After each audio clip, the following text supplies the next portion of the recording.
the pressing issue that has gotten people riled up is the water rates. So Yes. you're an engineer, you've got a master's in economics from the London School of Economics. What's your analysis of A, the project in its entirety, and B, the current avenue that the city is pursuing, and whether or not we should go down that path? So I guess it's a interesting topic, and there's probably a variety of ways I can approach it. I guess the first way, or one way, would be, I think it makes sense for our community's security, long-run security, to access the surface water. So I'm in favor of that, sort of as a general principle. You know, if I thought about it and I thought, you know, we're not making decisions here for the next 10 or 20 years, we're making decisions that'll impact us 50 to 100 years later. And although that time scale seems really large, you know, when we're so focused on, you know, what are we going to eat today and how are we going to pay off our car loan, which is over the next couple of years, when I think about when my grandparents moved here, I mean, that was in the late 40s. I mean, you know, close to 70 years later, they're still here. I have a son who's 3, and if you add his life on top of, you know, their kind of lifespan, I mean, 100 years can come pretty quick. So for long-term sustainability of our community, I think accessing the Sacramento River makes sense. Having said that, I was struck by the fact that I did read a lot of the reports, and when I did ask what I thought were reasonable questions of the city, I was sort of dismissed, and that they were very certain about their proposal was the proposal and it was the best proposal, and if you dared question it, then there was something wrong with you. Obviously, you hadn't read the reports, or you were not smart enough to really understand the impact of these decisions. I was a supporter of the referendum, because the referendum to repeal the water rates, because I thought, regardless of the project, when we're talking about spending so much of the community's money, the community should have a vote on that. But going back to the water project, there was sort of there was an interesting thing going on.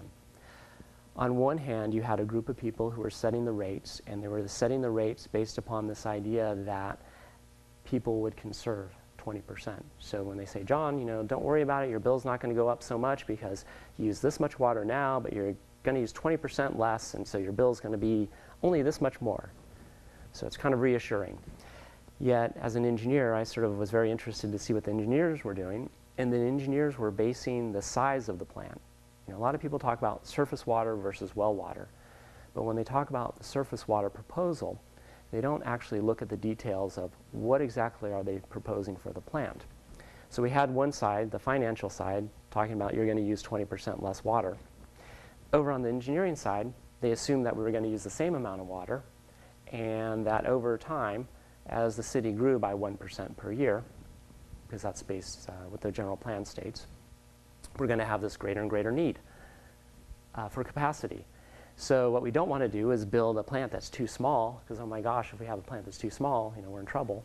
So they built a plant that was sized, depending on who you talk to, for 85,000 people, like right out of the gate, and that's Davis's portion. We're a town of just under 70,000. The danger of building a plant too large like that, there's a couple problems. Well, one, it's a little bit more expensive.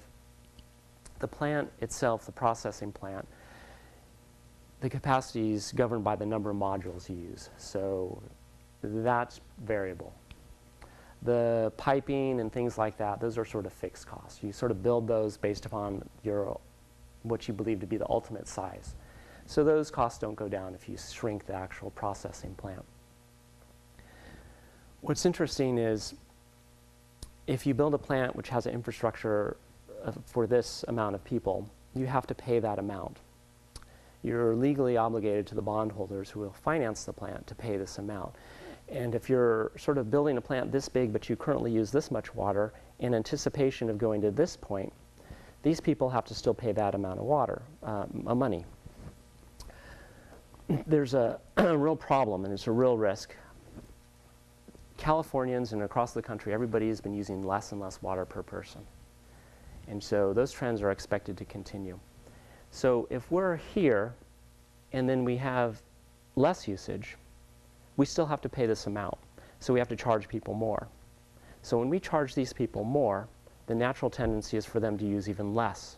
They're more inspired to go and buy the water efficiency devices and change their lawns to something that uses less water and things like that.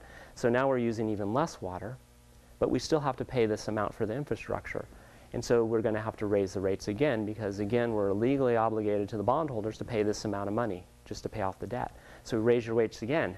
And then what do? You're like, gosh, forget that. I'm going to go get this high efficiency washing machine.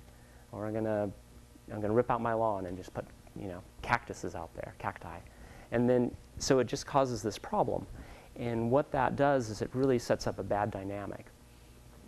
The flip side is if we build a plant, which is maybe our usage is here and it's a little bit smaller, we can conserve our way down. And in the beginning, maybe we have 90% river water and 10% well water. The well water is totally fine. It meets all the standards. Short run. In the short run. But this gives us an incentive, and it gives the utility an incentive to help us save money, to help us reduce our usage, very much like SMUD.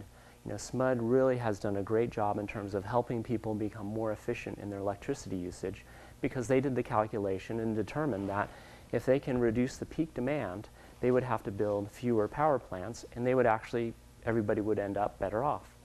And I think that's a reasonable model. I think what we want is the municipal utility to have an incentive to encourage us to be using our resources more wisely, not the reverse incentive, which is, gee, I hope they use more water because we got to make our payments to the bondholders.